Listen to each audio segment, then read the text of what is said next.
morning, Jesus. Good morning, Jesus.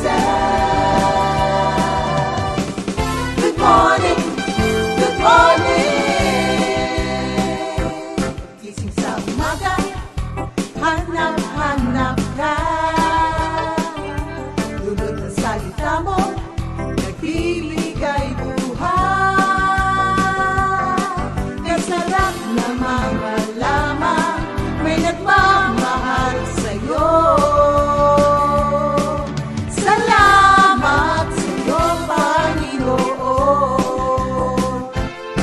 Walang pagsubok na di mo kakayanin mo. Sa bawat panalangin, ikaw ay diringgin. Ayon sa kanyang pangako, di kanyang iiwan.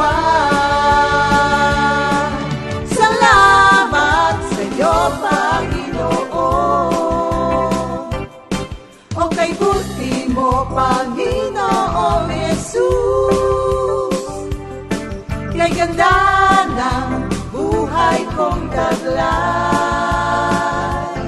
Sa'yo lang ang papuri, sa'yo lang ang luwalhati.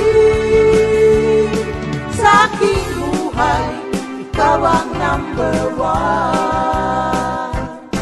O kay buti mo, Panginoong Jesus. Kay ganda ng buhay kong taglay.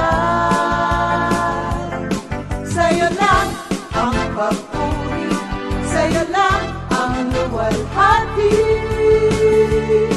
Sa aking buhay, ikaw ang number one.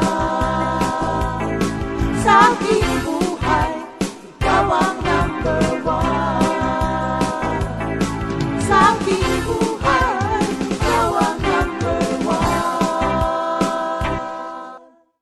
Gising sa umaga, hanap-hanap ka.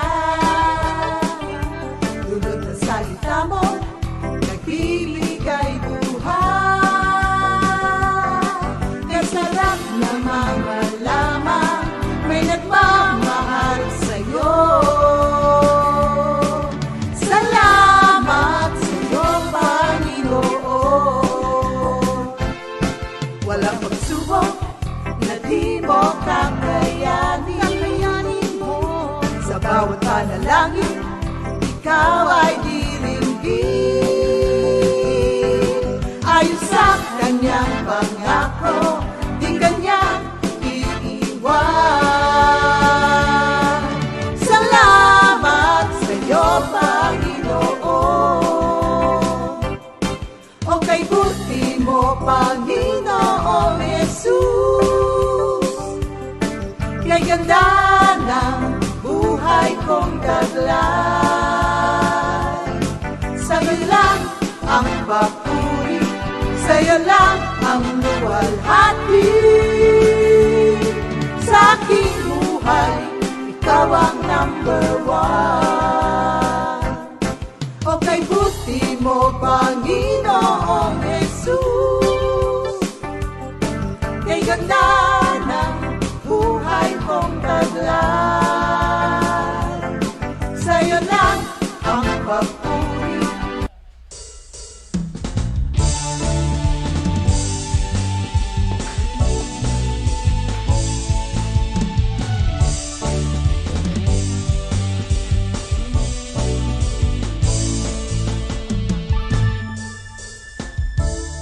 Ako ay aawit sa'yo, Panginoon. Di ko mapigilan ang magpuri sa'yo. Ako'y walang magagawa kung ikaw ay wala sa akin. Kay buti ng ginawa mo sa buhay ko.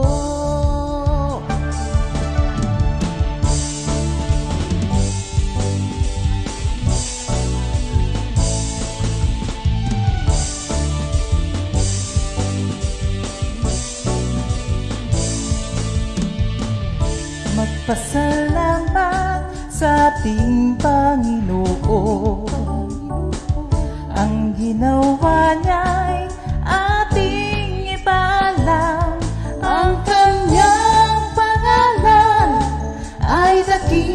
at banal. Tapat ang Diyos magpakailan pa man. Praise the Lord. Praise the Lord. Purihin ang Diyos.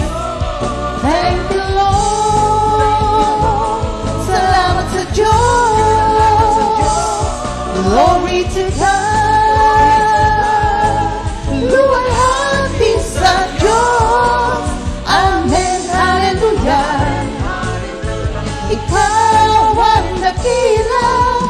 Lahat ng papuri para sa iyo, Jesus.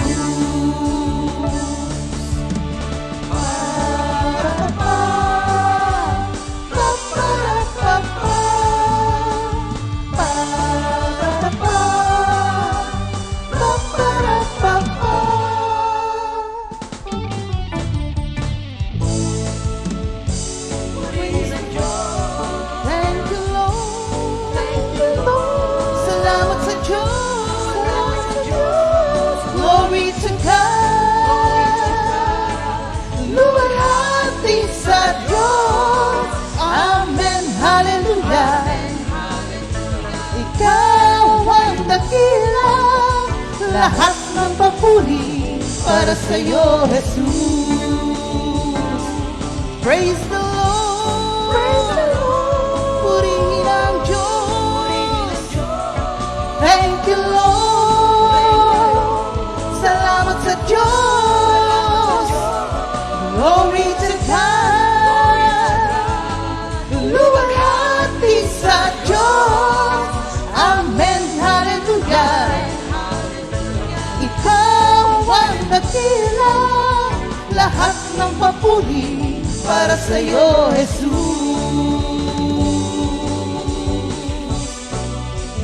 Paparapapa. Paparapapa.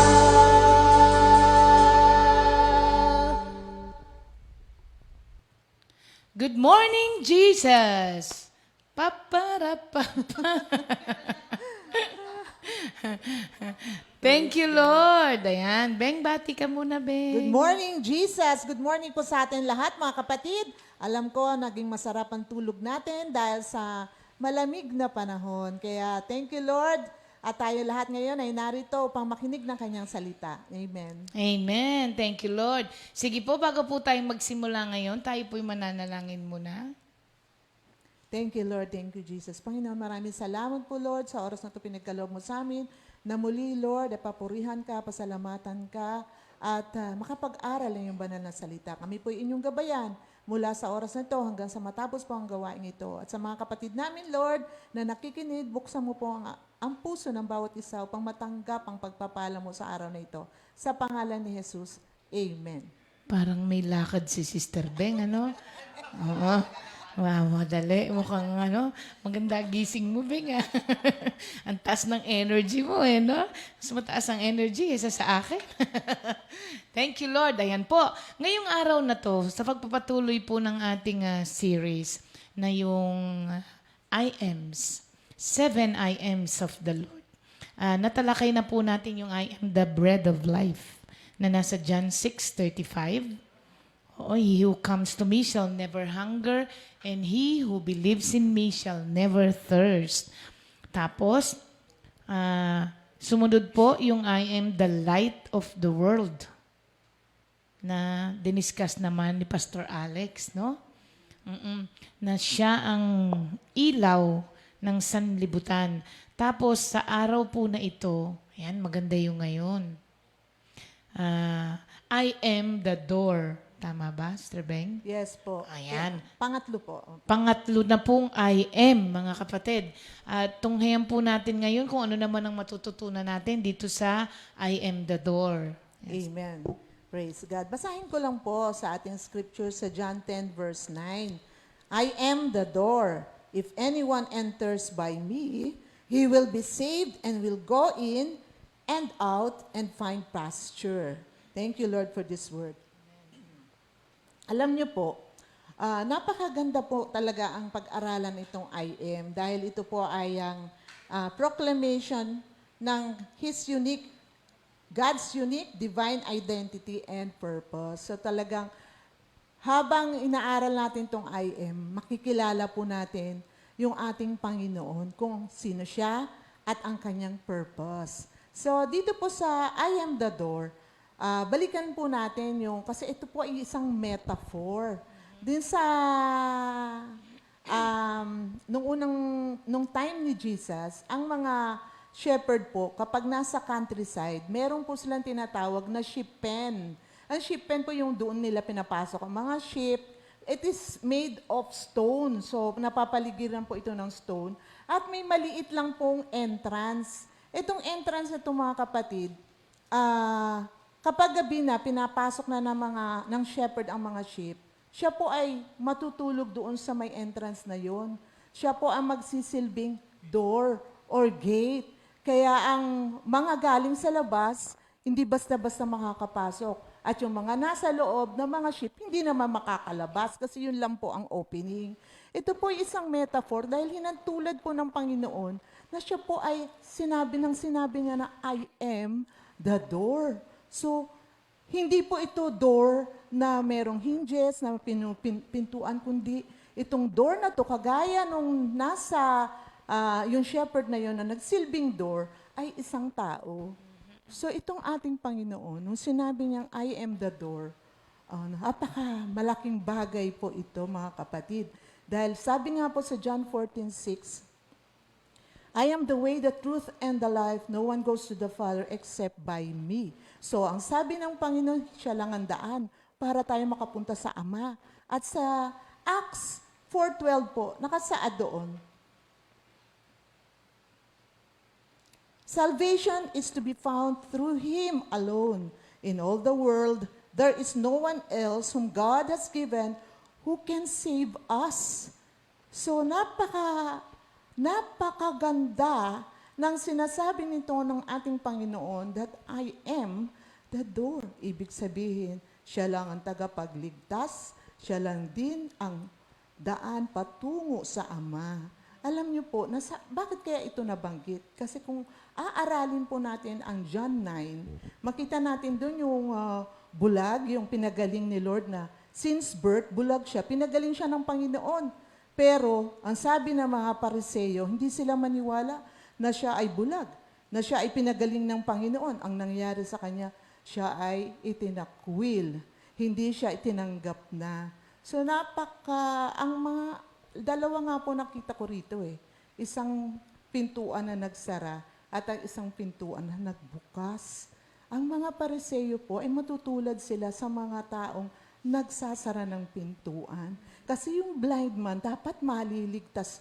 Dapat matuwa sila, mag-rejoice sila kasi isang bulag nakakita. Pero ang ginawa nila, di ba, pinaalis nila. So, ibig sabihin, nagsasara sila ng pintuan sa mga taong lumalapit sa Diyos. Minsan, alam nyo, habang inaaral ko to, nakikita ko rin yung mga pangyayari. Kasi dito, bulag, nagkaroon ng paningin, nakakita. Dapat good news yun, di ba? Marami din sa atin sa church, sa tagal ko na rin dito, na marami tayong binuksan na prayer meeting. Pero meron din pong nagpapasara. So nakakalungkot din po kasi kung titingnan mo ano ba ang nagawa ng gawain ng Diyos, hindi ba ang taong natutong mag-aral ng salita ng Diyos? Natutong lumapit sa Diyos. Natutong manalangin. Higit sa lahat, nagkaroon ng kapayapaan. Nagkaroon ng kagalakan sa buhay na dating tulirong-tuliro at hindi anumang gagawin. Hindi po yung nakita. Ang nakita, hindi maganda ang nakita nila sa gawain. Kaya pinasasara. So, meron pong gayon. Pero minsan din, tayo sa ating personal na buhay, nagiging ano rin tayo eh. Naghahadlang din tayo. Kagaya ng mga Pariseo, minsan mga mahal natin sa buhay, di ba?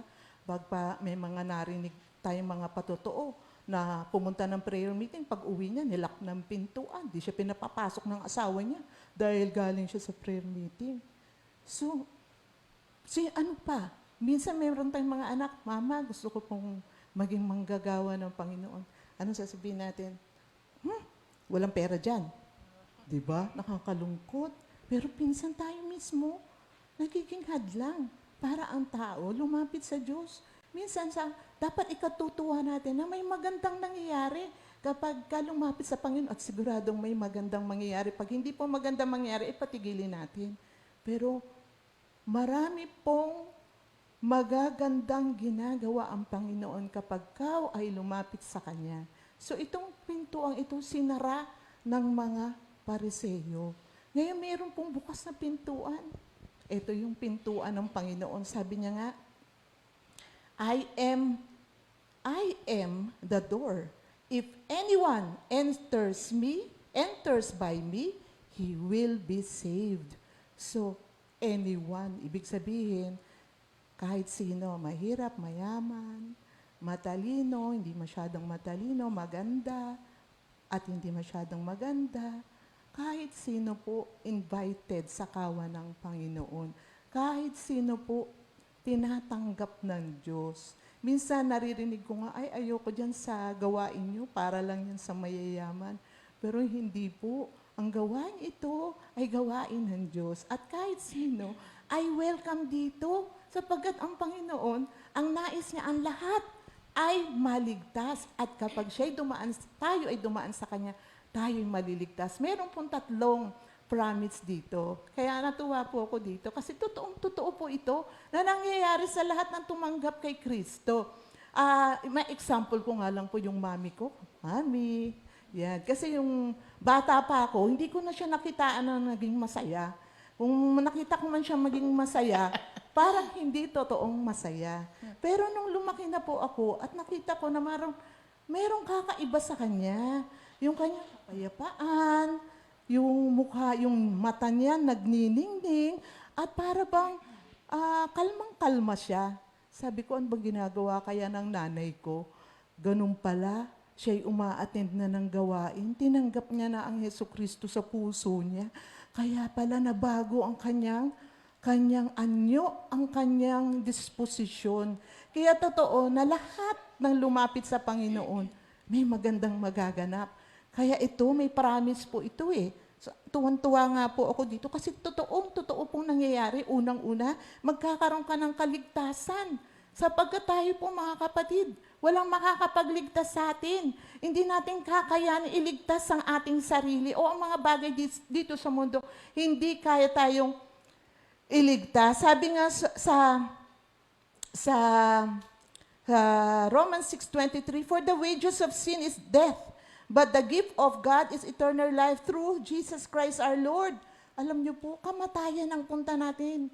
Kamatayan ang kahantungan natin dahil sa ating mga kasalanan. Pero salamat sa Panginoong Hesukristo. Kaya kailangan natin ng Savior. Kailangan natin si Lord sa buhay natin. Kailangan natin tanggapin siya. I-receive natin siya sa ating life. For in John 3:16, for God so loved the world that He gave His only begotten Son, that whosoever believes in Him shall not perish, but have everlasting life. So, napakagandang pangako yun, mga kapatid. Kaya ang kaligtasan, isang pangako ng Diyos sa lahat ng papasok sa door na ito. At ang pangalawang pangako ng Diyos, let's see, and will go in and out. Ibig sabihin po, ang buhay na mapayapa na. Alam niyo po itong mga sheep, they are weak. Mahihina po sila, madali silang papatayin. Kaya marami in danger sila lagi. Kaya pag lumabas po sila ng sheep pen, nakakatuwa ang shepherd, lagi nagbabantay sa kanila. Pag pumasok naman sila sa sheep pen, andun pa rin ang shepherd na nagbabantay sa kanila. Ganon din ang ating Panginoon. Once na tinanggap mo siya bilang Panginoon na yung sariling tagapagligtas, wala ka nang dapat ikatakot. Dahil ang Panginoon lagi nating kasama saan man tayo pumunta. Yan ang kanyang pangako, hindi niya tayo iwanan o pababayaan man. At alam natin, itong COVID na to, di ba? Maraming natatakot dito, kahit kami nga, mga kapatid, natakot din. Pero ang salita ng Diyos ang nagpapaalala sa atin na siya'y kasama natin. Kaya hindi niya tayo pababayaan o iiwanan man. Tatanungin mo, bakit may namamatay?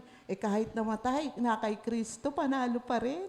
Ang mahirap ang mamatay nang walang Kristo sa puso.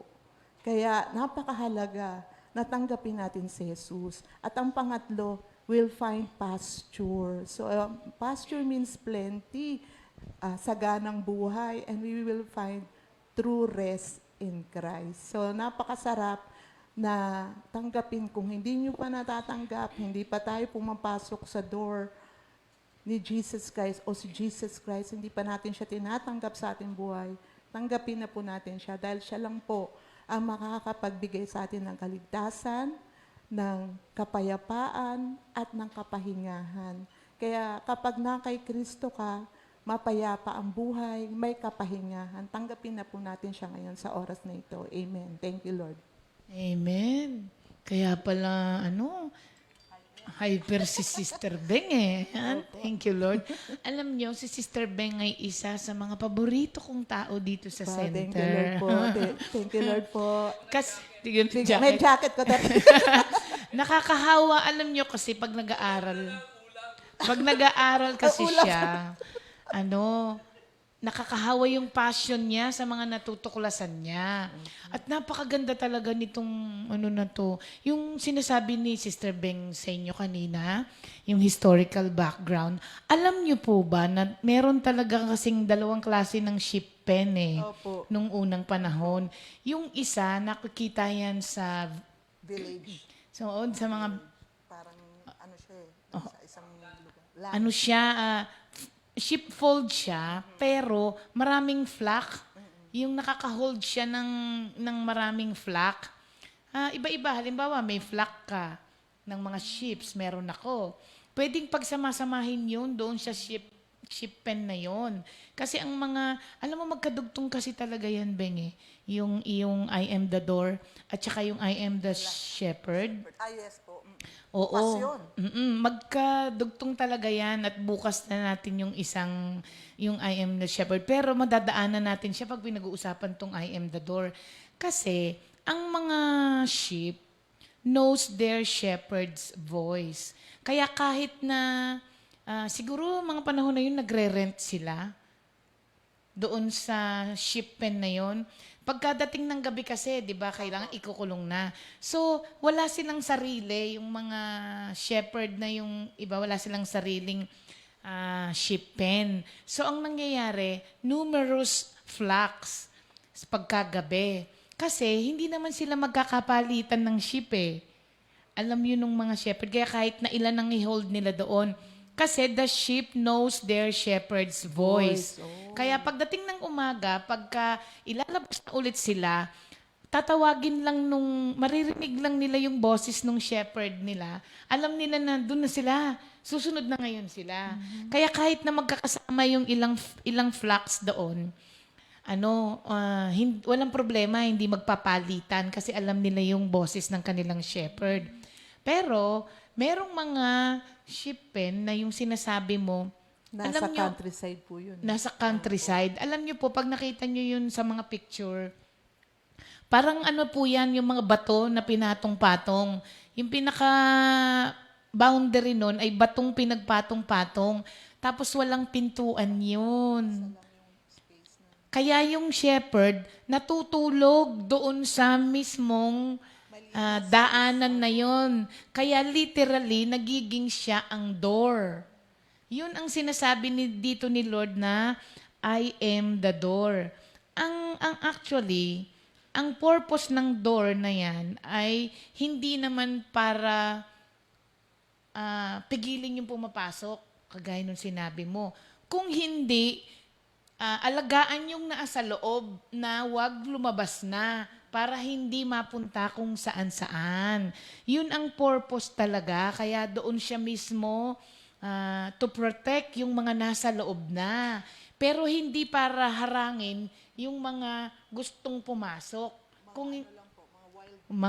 Yung lang mga gustong sumila ang kanyang hindi pwedeng papasukin. So yung po kaya niya sinabi na I am the door. The door. Hindi po siya I am a door.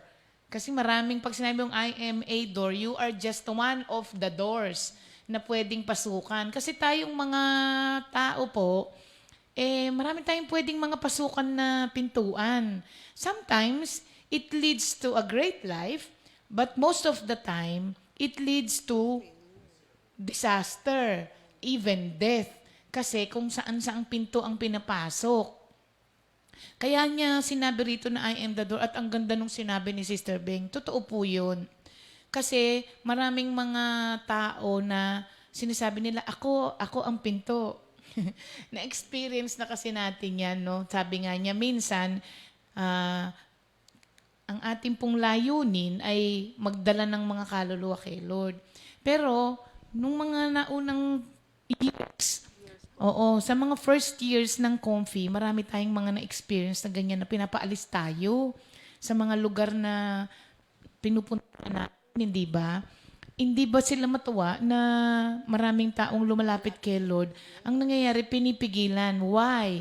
Kasi gusto nila, sabi nga nung Sister Beng, yung mga Pharisees, amin muna kayo dadaan. Kami ang daanan papunta sa langit. Para bang walang tao na pwedeng pumunta sa langit hanggat di dumadaan sa kanila. Kaya kinlaim nga ni Lord dito na I am the door. Para wala nang nagkiklaim nun.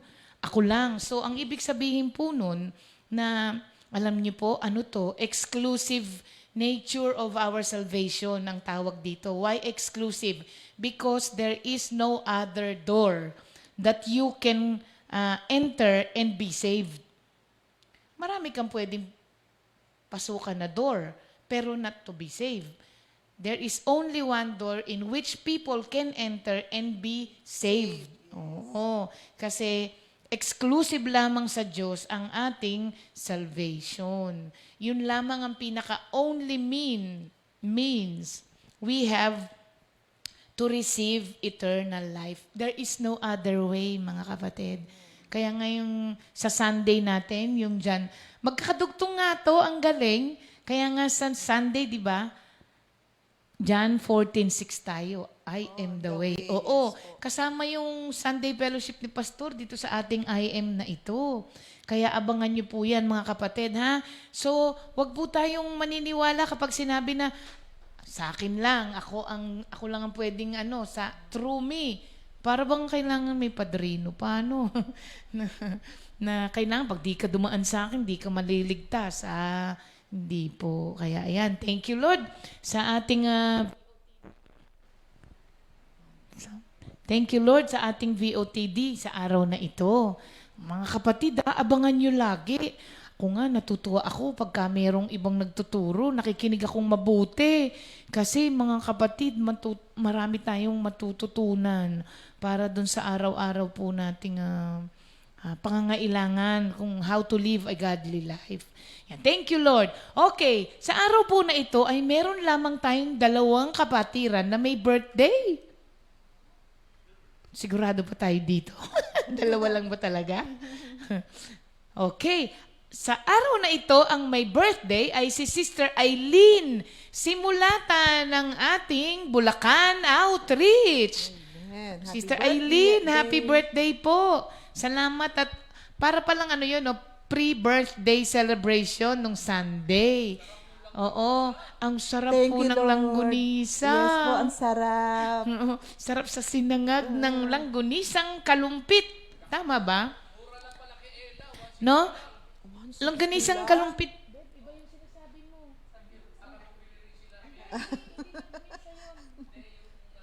Panipsal ata yun.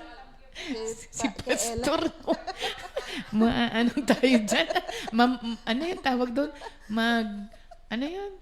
Magbabayad tayo. Ano? Mag-aabono. Mag-aabono tayo dyan sa ni Pastor. Kaya wag muna natin sabihin yung binubulong niya. Iba yun. Okay. Sister Eileen, maraming salamat po ha. Kayo ang may birthday pero kayo ang nagregalo sa amin dito. At kay Sister Joy Orubia ng ating Quezon City Group. Sister Joy, yan po yung kapatid natin na nag-share dati na nagka-COVID din, pero pinagaling ng Diyos. Kaya, happy birthday sa inyong 2 mga kapatid. Kantahan muna natin sila.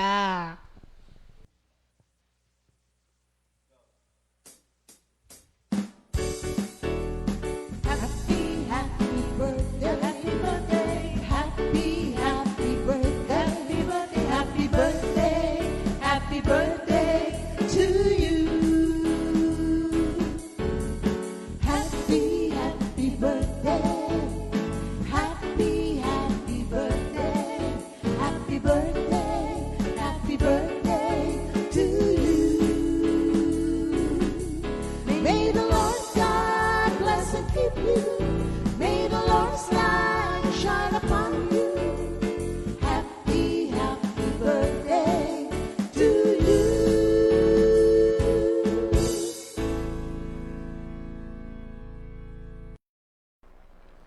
Praise God. Happy birthday po sa inyong lahat. At happy birthday din kay Brother Jeric Di Maano, anak ni Sister Gemma Pangilinan Di Maano. Happy birthday!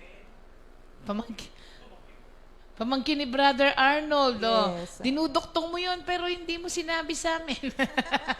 Sa bagay, si Arnold nga, sariling birthday niya yata, nakakalimutan niya. Oo nga. Ayan, happy birthday po sa inyong lahat. Mga kapatid, paalala lang po ha. Ito po'y paalala lang po sa amin. Kasi may mga bagong modus ngayon. Beng. Oo. Meron pong tatawag sa inyo.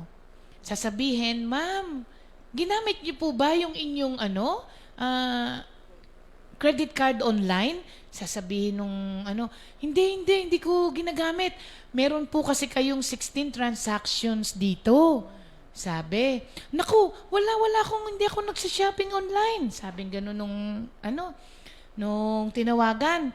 Sabi niya, ay sige po ma'am, i-reverse ko po ito. Pero bigay niyo po sa akin yung mga information niyo. E di syempre kung ikaw nga naman yun, 16 transactions, amounting to 106,000. E di syempre sabi, ay sige, binigay niya yung kanyang card number, tapos ibinigay yung kanyang CCV number.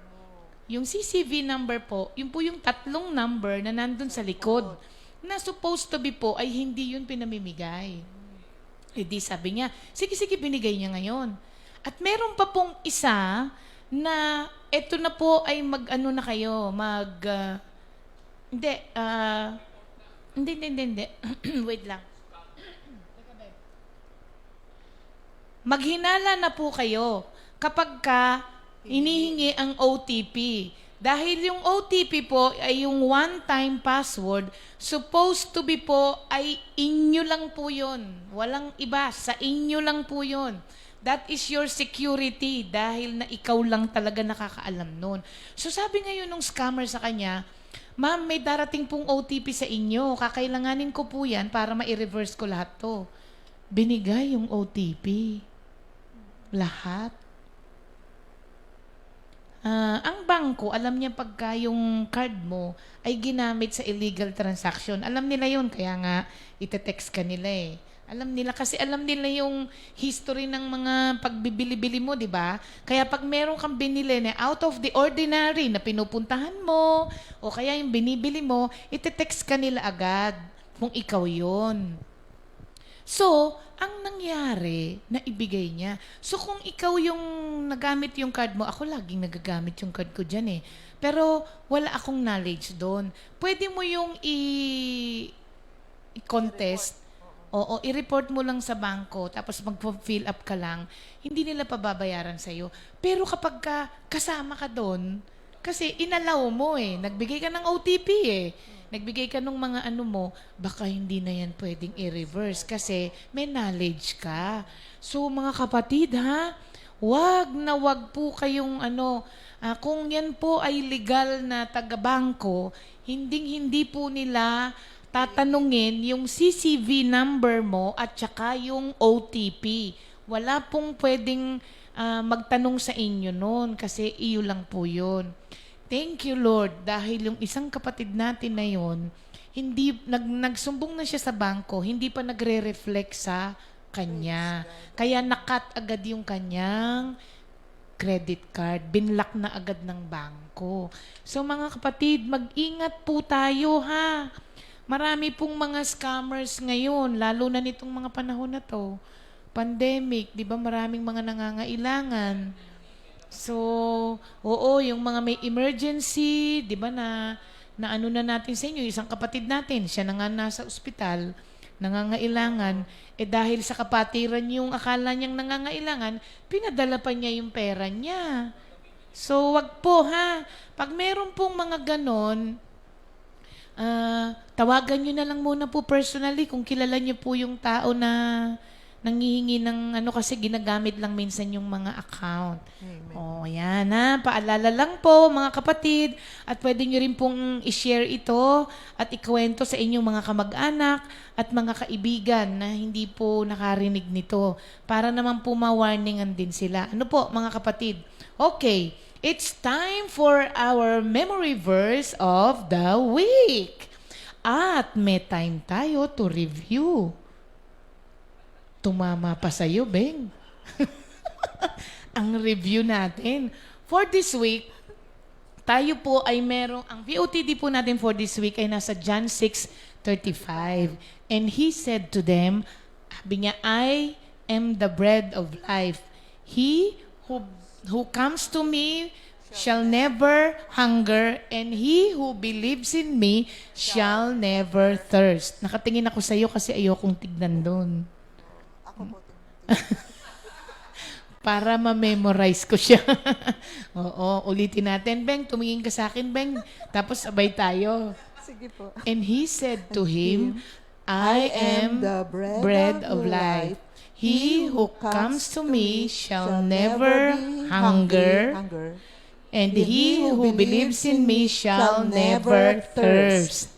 Yan, ganyan siya na memorize. Okay, review tayo. Matagal-tagal na rin walang review. Pang ano na natin to? 16th? Pang 16th, Ben. Natatanda mo ba yung una? Proverbs 3:5 and 6. Sige. Trust in the Lord with all your heart, lean not on your own understanding. In all your ways acknowledge Him, and He shall direct your path. Wow, improving, Ben. One lang. Matthew 4:4.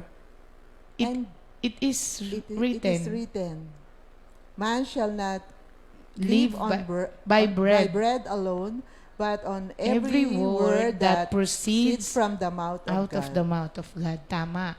Sunod doon ay Psalm 119 verse 11. Thy Memorize mo word yan. have I hidden in Kantahin my mo heart. naman, Beng. Thy word have I hidden in my heart, that I may not sin against thee, O Lord. Yan. Ang sunod doon ay Isaiah 26:3. You will keep him in perfect peace, whose mind stayed on you because he trusts you. Sunod, John 14:6. Ayan, madali yan, Beng. I am the way, the truth, and the life. No one comes to the Father except through me. Mark 5:34. Paborito ko yan eh. Yung Mark 5:34. And he said to her, Daughter, your faith has made you well. Go in peace and be healed of your affliction. Sunod, Ephesians 6:10.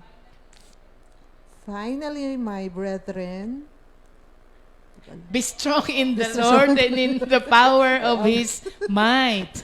Next, finally.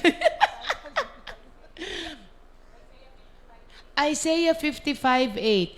My thoughts are not like your yours. thoughts, neither my ways your ways, says the Lord.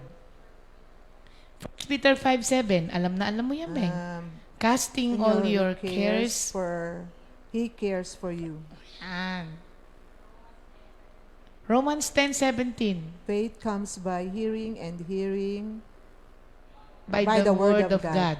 Ang galing ni Beng ah. Good news nga, alam ko tari eh. Okay lang yan. Ano yan? Beng's version. Philippians 1:6. I'm confident of this very thing, that He who has begun a good work in you, He shall perform it until the day of Jesus Christ. He shall perform it until the day of Jesus Christ. Kanta ulit yan, Psalm 84:11. Paborito ni ni Lisa. Ay, hindi pa pala yan. Oo, mamaya pa pala yun. The Lord God is a sun and shield. The Lord bestows favor and honor. No good thing does He withhold from those whose walk is blameless. Gandun lang. 23. The Lord's loving kindness and mercies still continues